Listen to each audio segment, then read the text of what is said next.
Fala moçada, tudo na paz, tranquilo? Eu estou aqui para mais um vídeo para vocês e nesse vídeo eu vou gravar apenas a explicação dos slides que nós vimos durante as aulas para vocês recordarem um pouco da explicação e também do conteúdo trabalhado. Hoje nós vamos trabalhar sobre as bases e fragilidade dos países meridionais, aqueles países, né, que fazem parte do sul da Europa. Bom, então os países meridionais são aqueles que se localizam no sul do continente. Portugal, Itália, Grécia, Espanha. Nessa aula nós também vamos falar da Irlanda. A Irlanda, pessoal, é esse país aqui, ó, tá vendo? Ele não é considerado um país meridional. Só que a Irlanda também passou por uma grave crise econômica recentemente, juntamente com esses países. Então, nós também vamos incluir a Irlanda para poder entender como que foi o processo dessa crise. Bom, o estopim dessa crise, que foi a crise na União Europeia, foi a crise imobiliária dos Estados Unidos, que se estendeu para a Europa. E o objetivo dessa aula é entender a crise e o porquê, entender o motivo desses países terem entrado nessa crise primeiro, terem sido mais atingidos por essa crise. Nesse mapa, nós conseguimos ver a localização de cada um dos países, né? Portugal, Espanha, Itália, Grécia e Irlanda. Bom, a crise imobiliária de 2008. Não tem como a gente entender a crise na União Europeia sem fazer uma retrospectiva, sem fazer uma análise da crise de 2008 nos Estados Unidos. Os Estados Unidos, eles iam passando por um período de grande crescimento econômico durante a década de 1990. Todo esse aquecimento da economia fez com que várias pessoas de baixa renda e até mesmo pessoas que estavam desempregadas pegassem empréstimos, usando a casa própria como garantia. Esse tipo de crédito, esse tipo de empréstimo que era concedido do banco até as pessoas, era conhecido como subprime ou de segunda linha. O aumento desses empréstimos foi aumentando, até acontecer uma bolha especulativa no mercado imobiliário. Os bancos estadunidenses, né, que começaram a acumular muitas dívidas, né, essas dívidas que eram de altíssimo risco, haja vista que as pessoas ganhavam muito pouco, e haja vista também que o mercado imobiliário começou a ter uma bolha especulativa. Isso quer dizer o quê? Que as casas, os imóveis, passaram a ficar supervalorizados e as prestações dos empréstimos, elas aumentavam de acordo com a valorização dos imóveis. Então os bancos pegavam essas dívidas e misturavam, formavam pacotes, né? Esses pacotes recebiam o nome de CDOs, né? E nesses pacotes tinham também as dívidas de baixo risco. E esses pacotes eram vendidos para investidores do mundo todo, para executivos, empresários, outros bancos, né? E boa parte desses compradores eram europeus, pertenciam à União Europeia. Eles não sabiam bem ao certo o que havia nesses pacotes e achavam que estavam fazendo um bom negócio. O grande problema, pessoal, é que aqueles clientes de baixa renda, eles não conseguiam pagar as dívidas. E elas foram parar nos fundos de pensões de bancos do mundo todo, gerando aí um efeito dominó no mercado global.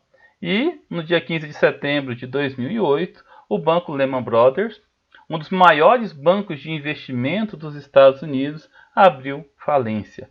Eu vou fazer um parênteses aqui rapidinho, pessoal. Vamos lembrar que antes, né, de 2008, nós tivemos aí o episódio do 11 de setembro de 2001, o atentado terrorista. Esse atentado terrorista, né, logo após ele teve o quê? A guerra do Afeganistão, a guerra do Iraque, que os Estados Unidos foram o protagonista das duas guerras. Então, os gastos do Estado, o gasto dos Estados Unidos com a guerra foi muito grande. Então, o governo acabou ficando desfalcado. Então, ele estava sem recurso para poder ajudar os bancos, né? E isso aconteceu que vários bancos pediram socorro ao governo, pediram socorro aí, né, ao Estado, para poder, que já estava mergulhado em dívidas. O Estado estava aí gastando muito por consequência da guerra, né? Então, levando tudo isso em consideração, o banco veio a decretar falência, né?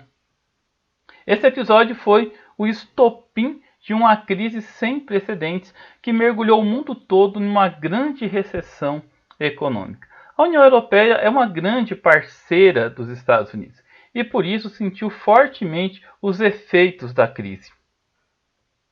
Essa crise agravou os déficits fiscais dos países europeus, ou seja, para sair da crise, muitos países passaram a gastar mais do que conseguiam arrecadar e dessa forma começaram a acumular muitas dívidas. A partir disso, em 2011, tem início a crise da dívida pública na zona do euro, atingindo especialmente os países meridionais e a Irlanda. Então, pessoal, diminuiu os investimentos, aumentou o gasto, o Estado precisou socorrer. Muitos estados, para que não tivesse aí uma debandada muito grande de investimentos, precisou socorrer os bancos, os grandes investidores, a própria sociedade, né, o Estado. Só que chegou um momento que o Estado passou a gastar muito mais do que conseguia arrecadar, gerando uma grande crise. Vamos entender agora o que foram esses PIGs, né? Bom, o PIG é um apelido, é um acrônimo pejorativo criado pela imprensa britânica para designar o grupo dos países, né? Portugal, Irlanda, Itália, Grécia e Espanha. Espanha porque Espanha é em inglês, né? Em inglês a palavra pig significa porcos, que é um animal que é utilizado em caricatura para ilustrar mau desempenho, vulnerabilidade econômica, dívidas públicas ou alto endividamento. Os 5 países não possuem elevados investimentos em P&D, ou seja, não possuem elevados investimentos em pesquisa, desenvolvimento de tecnologia, não têm grandes desenvolvimentos em universidades, né, centros de pesquisas. Eles são muito conhecidos pelo turismo ou por produtos alimentícios como vinhos, azeites, ou seja, produtos manufaturados só que de baixo valor agregado. Esses países possuem altíssima qualidade de vida. O IDH é absurdamente alta. E por ter um IDH muito elevado, pessoal, os custos sociais para o Estado também é bastante elevado. Então, vamos prestar atenção nesse esquema que está no material de vocês, né? As contas públicas ficaram desequilibradas. Né? Desequilibrados porque houve um aumento dos gastos a partir de 2008 para conter a crise mundial. Como consequência da crise, a arrecadação desses países caiu muito. Né? E, em consequência disso, aumentou o desemprego, levou a uma queda de consumo e assim por diante. Então, você somando esses fatores, o que você tem? Aumento dos gastos públicos, somado a uma arrecadação maior, fez com que o déficit dos países subisse acima do teto de 3%. Estabelecido pela União Europeia. Então, você tem aí o estopim de toda a crise dos PIGs. Bom, o que é a Troika? A crise nesses países afetou diretamente a União Europeia e levou a Troika a agir. A Troika, pessoal, é um apelido, é um jargão econômico usado para se referir a 3 instituições internacionais, né, que emprestam dinheiro aos PIGs. A Comissão Europeia, o Fundo Monetário Internacional e o Banco Central Europeu. Contudo, esse socorro veio seguido de uma série de exigências para que esses países diminuíssem os seus gastos e saíssem da crise. É bom a gente fazer uma observação, é bom a gente abrir uma aspas aqui. Não existe cumplicidade entre os países, não existe interesse mútuo em ajudar os países. Não, o que existe... Né? O que existe aí é um interesse financeiro, é um interesse econômico. Se esses países quebram, eles podem quebrar a União Europeia junto. Né? Por isso que, né, a Troika agiu para tentar recuperar a crise desses países. Né? É importante lembrar, pessoal, que a União Europeia é o bloco econômico mais importante do mundo. Tá? E o que acontece em um país afeta diretamente os outros países. A Troika, ao ajudar os PIGs, ela exigiu uma política de austeridade, ou seja, uma política de contenção de gastos públicos, adotado pelos países dos PIGs. Em outras palavras, né, entre outras coisas, essa política se baseava em quê? Mudança na lei de aposentadoria, aumento da idade, né, redução de salários para aposentados e funcionários públicos, aumento severo dos impostos, corte nos serviços públicos, entre vários outros exemplos. É claro que a população não aceitou isso bem. Então houve uma onda de manifestação por toda a Europa, principalmente nos países atingidos. A Grécia tenha sido talvez o país que mais tenha sofrido com essa situação da crise. A Grécia é um país que se localiza no sul da Europa e possui uma população de aproximadamente 11 milhões de habitantes e tem um dos melhores IDHs do mundo. Só que para manter toda essa qualidade de vida, a Grécia precisa manter muito custos sociais. Além disso, gastos como as Olimpíadas de Atenas de 2004 intensificaram as dívidas do país.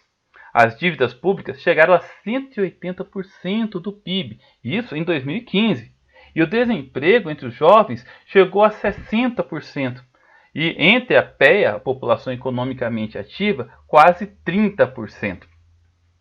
O presidente, na época, de 2015, não conseguiu pagar a dívida que tinha com o FMI e com o Banco Central Europeu. Essa é a atual presidente da Grécia, a Katerini. Ela está tentando conter os ânimos e recuperar a economia da Grécia. E aqui imagens da Grécia, que é muito conhecida pelo turismo. E aqui o mapa que mostra a localização da Grécia. Vamos falar agora de Portugal. Portugal é um país do sul da Europa, localizado na Península Ibérica, nessa região aqui onde o mapa está mostrando, tá, pessoal? Possui uma população de aproximadamente 10 milhões de habitantes. Em 2011, a produtividade do país estava estagnada. E com a crise entre 2011 e 2013, houve uma grande fuga de investimentos. Foi um período de grande recessão econômica para o país. O desemprego aumentou muito, chegando a 15% da população economicamente ativa e 40% de toda a população jovem. O governo adotou as políticas de austeridade propostas pelo Troika até 2015. Só que essa política, obviamente, ela gerou vários conflitos, vários problemas de ordem sociais, gerou várias crises. A partir de 2015, o atual presidente, ele voltou à normalidade, ele voltou a ter uma complacência mais grande com a população. Está recuperando a crise, o salário dos funcionários públicos e aposentados voltaram ao que era antes da crise. Atualmente o desemprego está abaixo de 7%, chegou a 15%, então caiu bastante. O país fez um expressivo investimento em turismo, chegou a receber em 2019 mais de 23 milhões de turistas, o que ajudou muito a recuperar a economia. Esse é o atual presidente, Marcelo Rebelo de Sousa. E aqui imagens de Portugal, e de seus atrativos turísticos. Vamos agora falar da Itália, pessoal. A Itália é um país que ainda não conseguiu se recuperar totalmente da crise na União Europeia. O país apresenta uma das mais altas dívidas públicas da zona do euro e uma das maiores taxas de desemprego. O crescimento da economia segue menor do que os dos demais países. Enfrenta forte instabilidade política e dos últimos 6 ministros, 5 renunciaram por divergências internas. Essa crise econômica está aliada também à crise política. Cada um entra lá com uma ideia, querendo recuperar e não consegue. As divergências internas fez com que 5 ministros renunciassem. Os sucessivos governos não fizeram reformas consideradas necessárias para equilibrar as contas do país e tornar a economia mais dinâmica, mais competitiva. Essa imagem do nosso material é bastante triste. Mostra aí a questão do desemprego. Esse é o atual presidente, Sérgio Mattarella, atual presidente da Itália. E aqui algumas imagens da Itália, que é muito conhecida pelos seus atributos turísticos, o Coliseu. Vamos falar agora da Irlanda, pessoal. A Irlanda. O país chegou a ser chamado de Tigre Celta antes da crise de 2008. Os islandeses foram fortemente atingidos pela crise enquanto a economia estava enfraquecida. Em 2009, os brancos foram estatizados, ou seja, passaram a ser públicos. O governo passou a adquirir todos os brancos. O governo pediu socorro ao FMI por consequência da crise, e também socorro à União Europeia. O Troika agiu ajudando com empréstimos. Por conta dos empréstimos recebidos, o país começou uma política forte de austeridade. Cara, a política de austeridade é bastante complicada, porque o desemprego aumenta, né? Flexibiliza aí as leis trabalhistas, o que acaba ajudando os empresários na demissão, né? Acaba deixando mais flexível para que haja demissão. As taxas de imigrações aumentaram muito. Só que o país começou o crescimento, a recuperação muito forte por causa dessa política de austeridade. Em 2017, o PIB do país cresceu 7,5%, e esse indicador, pessoal, é um dos maiores do mundo, tá? Ficou atrás apenas da China e da Índia, maior do que todos os outros países europeus. O desemprego caiu bastante e hoje a evasão de irlandeses é muito menor. Hoje as imigrações são superiores às emigrações. Esse é o atual presidente, né, Michael Higgs, né, presidente desde 2011 da Irlanda. Imagens da Irlanda, que também é muito conhecida pelo turismo, né? Imagens da Irlanda. Vamos falar agora da Espanha. Depois de um período de grande crescimento econômico e grande otimismo, a bolha imobiliária também estourou lá na Espanha, né? Estourou em 2007. E um ano depois o país entra em uma das piores recessões da sua história. O plano de austeridade, as reformas trabalhistas propostas pelo governo facilitaram as demissões. Então, essas propostas de reforma trabalhista, né, que acaba beneficiando mais empresários, mais o serviço bancário do que os próprios trabalhadores, é bastante complicado, porque facilita as demissões, né? E isso causa muito protesto por todo o país. E foi o que aconteceu na Espanha. O desemprego chegou a 27% da população economicamente ativa e 50% dos jovens, gerando uma forte emigração, uma forte evasão do país. A Espanha emprestou 100 bilhões de euros da União Europeia para tentar salvar seus bancos. Atualmente, a economia está se recuperando, com um crescimento de 3% ao ano do PIB desde 2015. Então, o PIB já está positivo, já está voltando a crescer. Porém, o desemprego continua alto, na casa dos 17%, pessoal. O problema é que essa crise ela teve forte impacto na identidade da Espanha. E a Espanha ela é conhecida aí por ter muitas etnias, né? E isso teve uma forte tentativa de separação, e dessa vez da Catalunha, a região que produz o maior PIB do país. E tem a cidade mais rica do país, que é Barcelona. Aqui no mapa vocês estão vendo aqui a região da Catalunha, né? Em 2017, houve um referendo, o governo considerou esse referendo ilegal, né? Ele não aprovou, mas teve o referendo que mostrou que a região, né, que a população votou maciçamente, né? Ou seja, a maior parte, mais de 50% da população, aprovou a independência da Catalunha da Espanha. O governo eleito recentemente reduziu um pouco essa tensão. Esse aqui é o atual presidente de governo, Pedro Sánchez, que foi eleito pelo monarca Felipe VI e está tentando conter os ânimos dos espanhóis.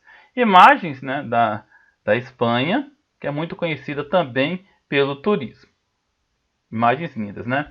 Pessoal, é isso aí. Espero que vocês tenham curtido, espero que vocês tenham gostado, né? Não esqueçam de fazer o resumo, de fazer as atividades e deixar nos comentários aqui, né, qualquer dúvida que vocês venham a ter. Tá? Fiquem com Deus e até a próxima.